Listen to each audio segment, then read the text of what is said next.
Please get ready for transcription number 169 at 90 words per minute. 5 seconds. Start. I would like to congratulate the Finance Minister for the very good budget that he has presented to us. As far as I have known, this is the only budget that was presented without any additional taxes being imposed on us, particularly at a time when there is emergency and when there is a big influx of refugees coming over from Pakistan. He must be congratulated for having managed to present a budget like this without any additional taxation. Although it is true that there are no additional taxes imposed, quite a number of members have criticized the budget and the proposals that have been presented to us. It is natural because this is the only time when members can criticize the policies and the actions of the government. Anything can be taken up and discussed, and the whole administration of the government can be criticized at the time of the budget discussion. But although Mr. Krishnamachari is so clever as to have managed to present such a budget, he feels irritated over any criticism that is made against him or the government. That is not necessary. It is natural, and it is the duty of the members to place before the House and before the government all their grievances and also give the necessary suggestions to the government to improve the administration and to remove the defects, if any. So it is really not necessary that any member of the government should feel irritated. They are in a privileged position. They are in a position to rectify any mistake that may be there.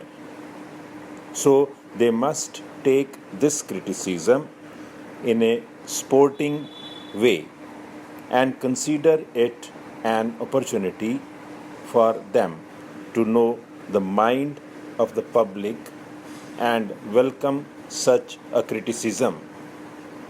Now, for any country, the basic necessities are food, clothing, and shelter. The main criticism during this discussion was that some of the taxes that were imposed last time were not withdrawn.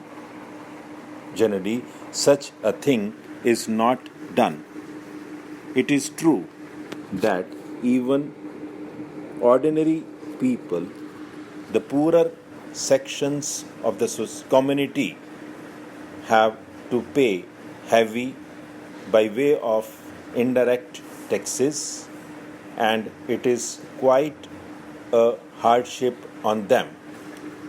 But the finance minister's defense was that even if these indirect taxes were withdrawn, not much benefit would go to the public because the business people would appropriate them in the form of profits and in many other ways.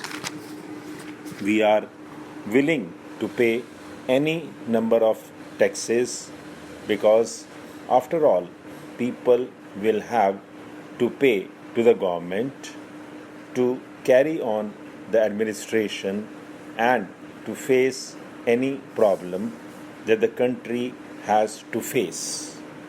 But the rise in prices is something that is really making the people nervous. It is almost killing the people. The taxes do not matter. It is only once a year that the taxes have to be paid, but the high prices for the various articles have to be paid every hour, almost in the day, and that is what people really mind. Something has to be done about it.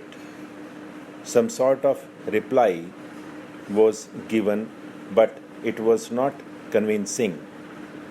We are not clear in our mind as to what exactly the government intends to do to bring down the prices.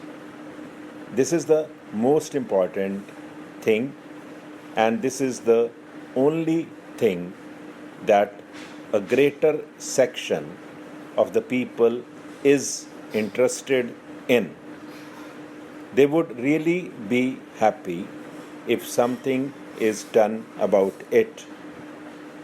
The next thing I said was clothing. Even though so many textile mills are coming into existence and huge profits are being made by the mill owners, the price of the cloth is still high. More than all this is the problem of shelter. We have seen during this cold weather how many people in Delhi died for want of shelter. They had to stay on the pavement. It is a disgraceful thing. It is a shameful thing that we have not been able to provide some sort of a minimum shelter, at least for everybody in our country. The corporations of the big cities must be compelled by the union government to build at least some sort of kacha dwellings where these people can go and sleep at night. Some cheap structures can be put up.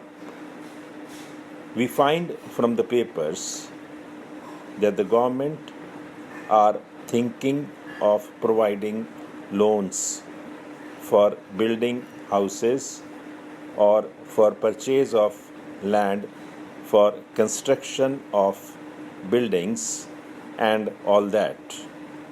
But where is land available? They ask fabulous prices for land, particularly in Delhi, Mumbai, and other big cities. Some solution has to be thought of to eliminate this kind of hardship. The next thing is education. I am very glad to say that the present education minister has taken up his work very seriously, in all earnestness, and is trying to bring about a lot of changes for the better. Stop.